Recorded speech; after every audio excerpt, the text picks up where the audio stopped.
Imagine waking up one day with the unsettling realization that the most uncomfortable thoughts you've ever had about your life might be the most honest ones. Not the thoughts that comfort you, not the stories that help you sleep at night, but the quiet, intrusive questions you usually push away the moment they arise. What if the moments that make you uneasy, the ones you dismiss as negative, overthinking, or too dark, are not signs of weakness, but signals? What if they are fragments of truth trying to surface in a world that quietly punishes honesty? Look around.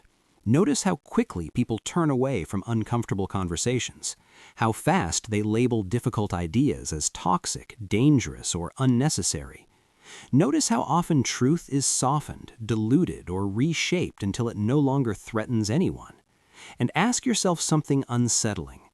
If truth is supposed to set us free, why does it so often make us uncomfortable, isolated, or even rejected?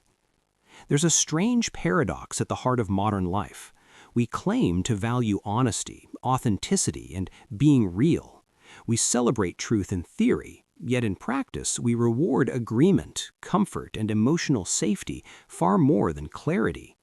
The truth, when it disrupts the social order or challenges personal identity, is rarely welcomed. It is tolerated only when it doesn't cost too much. Think about how people react when someone speaks a truth that cuts too close. A truth about relationships, about power, about human nature, about society's hidden incentives. The reaction is rarely curiosity. More often, it's defensiveness, mockery, moral outrage, or silence. Why? Why does truth feel like a threat rather than a relief? Imagine telling someone a truth that dismantles a belief they've built their entire identity around. You're not just offering information, you're asking them to grieve a version of themselves. You're asking them to admit they may have lived a lie, or at least a half-truth, for years. And grief is not something most people are prepared to face willingly. So instead of confronting the truth, they attack the messenger. They dismiss the idea as pessimistic. They say, "That's just your perspective." They accuse you of being negative, cynical, or broken. And in doing so, they protect something far more valuable to them than truth: psychological stability. Here's the uncomfortable question no one likes to ask. Is truth unpopular because it's wrong or because it demands change? Every genuine truth carries a cost. It asks something of you. It forces you to let go of illusions about yourself, about others, about the world. And illusions, though fragile, are emotionally efficient. They allow you to function without questioning too much, without feeling too deeply, without taking responsibility for what you see. Truth, on the other hand, refuses to let you remain passive. It demands awareness, and awareness demands accountability. Now, consider this. If most people are unconsciously invested in maintaining their current worldview, what happens to truths that threaten comfort, status, or belonging? They don't disappear. They become unpopular. Truth doesn't fail because it lacks evidence. It fails because it collides with fear. Fear of exclusion, fear of meaninglessness, fear of having to start over. Fear of realizing that much of what we chase, admire, or obey might be hollow. And this fear doesn't only exist out there in society, it lives inside you too. Think about the truths you avoid, the patterns you sense but don't name, the questions you stop yourself from asking because you already know where they might lead. The quiet awareness that something in your life isn't aligned, but acknowledging it would demand courage you're not sure you have yet. What if truth isn't rejected because it's harsh, but because it's precise? It cuts through narratives. It exposes contradictions. It reveals not only what's wrong with the world, but what's unresolved within us. And that's dangerous. Because once you truly see something, you can't unsee it. Once you name a truth, pretending becomes harder. The cost of ignorance rises, and suddenly you're standing at a crossroads between comfort and clarity. This is why truth has always been lonely. Why it has never needed a majority to exist, why it often arrives quietly, without applause. The question is not whether truth is popular. It never was. The real question is far more unsettling. What are we protecting ourselves from by rejecting it? And what happens to a person, to a society, to a generation when comfort becomes more valuable than truth? That hidden tension, that silent trade-off, is where the real problem begins. The rejection of truth is rarely a conscious choice. Most people don't wake up and decide to live a lie.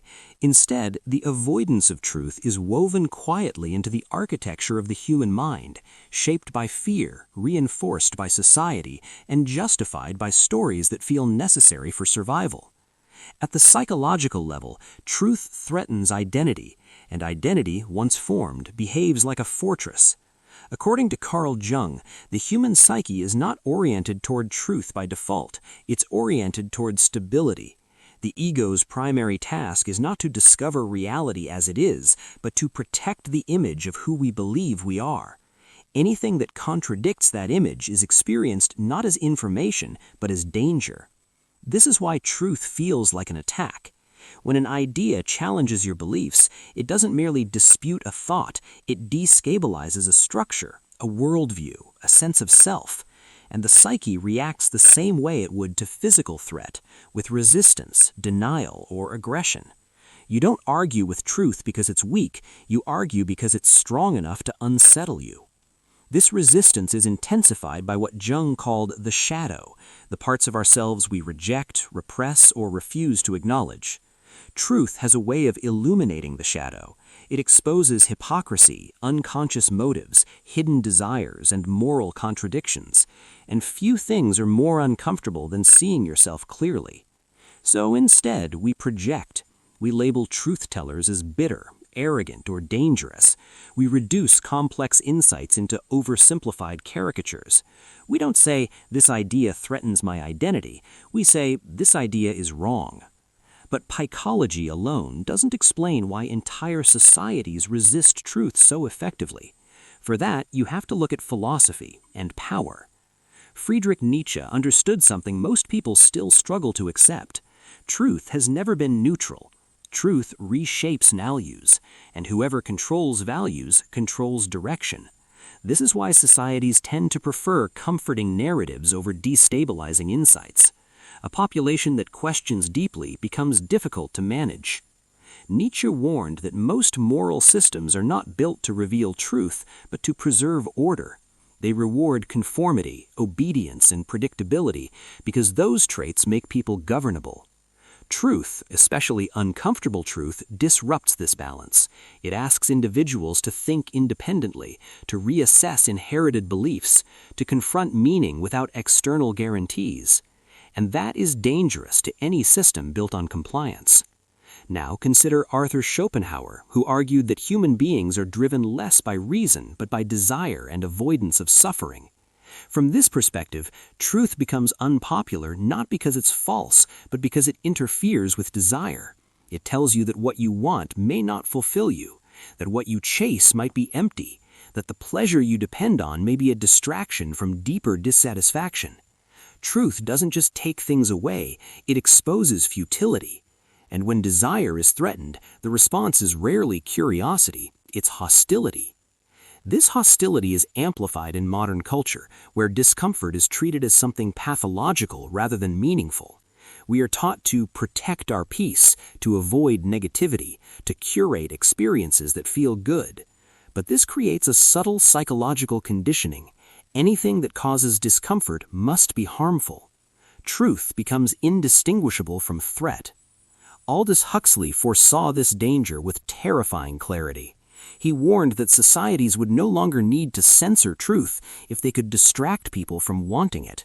When comfort, entertainment, and stimulation are abundant, truth loses its appeal.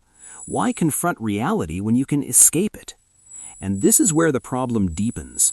Because the avoidance of truth is no longer enforced by authority, it's self-imposed. People willingly reject ideas that disrupt their emotional equilibrium. They unfollow, they mute, they scroll past, not because the ideas lack merit, but because they demand reflection. Reflection requires stillness. Stillness reveals unease. Unease invites questions, and questions threaten the illusion that everything is fine. Existential philosophers like Jean-Paul Sartre argued that truth confronts us with freedom, and freedom is terrifying. To see reality clearly is to realize that many of our excuses dissolve, that we are more responsible for our lives than we'd like to admit, that blaming systems, people, or fate often masks our fear of choice. Truth doesn't just expose the world, it exposes you.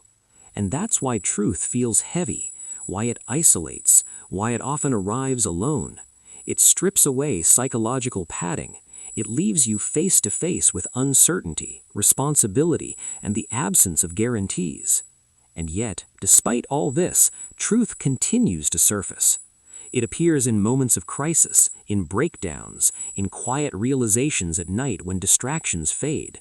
It emerges when suffering becomes unavoidable, when illusions collapse under their own weight.